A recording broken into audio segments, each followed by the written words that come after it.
5 Ways to Advance. When you have no sentiment towards Krishna, by Krishna's mercy. मया ततम इदम सर्वम जगद अव्यक्त मूर्तिना मत स्थानि सर्वभूतानि न चाहन्तेषु अवस्थितः. Quote, by me, in my unmanifested form, this entire universe is pervaded. All beings are in me, but I am not in them. Lord Krishna, Bhagavad-gita, 9.4. We have the case of an interested individual. They see the people following. They have held the books in their hands. They have attended various social functions and gatherings which go by names such as satsanga and sadhusanga. They have participated in the collective chants, such as with repeating the Mahamantra, Hare Krishna, Hare Krishna, Krishna Krishna, Hare Hare, Hare Rama, Hare Rama, Rama Rama, Hare Hare. They have affection for the participants. They have respect for the culture. They take an interest in the words of the Guru.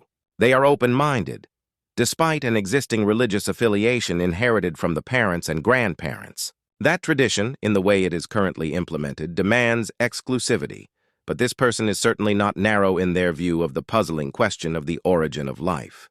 While immersed in this new experience, they have a primary concern which they see as a significant stumbling block. You do realize that this is a yoga of devotion, emphasis on the attachment. It is not simply sitting down on the floor in a climate-controlled studio and learning different postures and breathing techniques.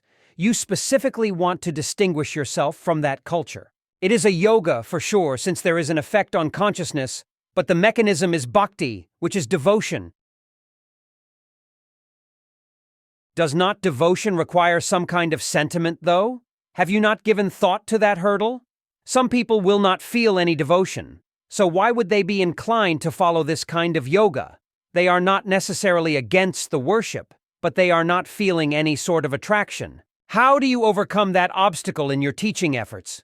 How can you disseminate this culture far and wide when the people to whom you are appealing have no inclination towards that kind of life? The concerns are valid. If everyone in a room displays signs of ecstasy when viewing the deity, when simply seeing a picture of the beautiful Shyamasundara and his accompanying consort, Srimati Radharani, I might feel a kind of pressure to fit in. If I do not have the same level of interest, I might feel out of place. Since Krishna is the Supreme Personality of Godhead, there is already a kind of attachment. We can take existing tendencies, behaviors, and interests and work our way up.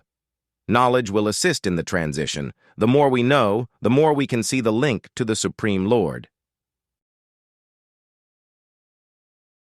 1. Consider that which you already enjoy. Some people have their beverage of choice. It is what they prefer to drink when attending a formal gathering or sitting amongst friends. Others travel far and wide, waiting for hours if necessary, to get a seat at the restaurant of their liking. For me, it is a specific video game. I enjoy every minute of playing it.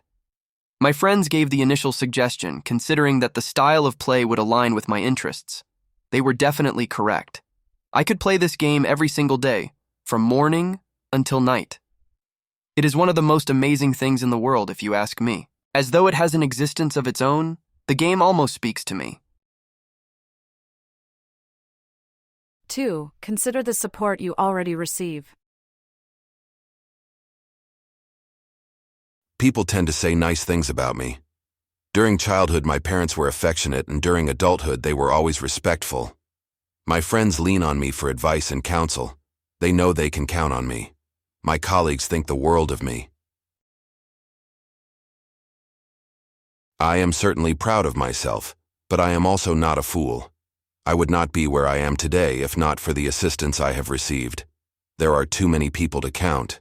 They may not even be aware, but something they did one time, many years ago, taught me a valuable lesson. Others did not insist on reciprocation.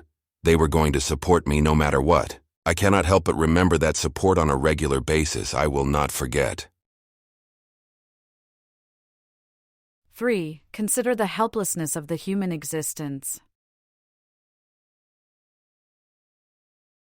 Have you ever stopped to think of how helpless we really are? We make these plans for ascension, for gain, accounting for safety along the way, but no one is really safe. If it is not the forces of nature, then it is the demoniac leaders. They will inject any poison into you and your children without a care in the world. They will turn the citizens against one another while laughing from their private gatherings, which are exclusive so as to keep the common person out. I am alive at this very moment because some higher force is cooperating. I will leave this world whenever that same force compels me to.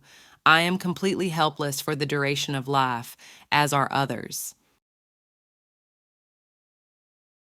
4. Consider the cosmic manifestation.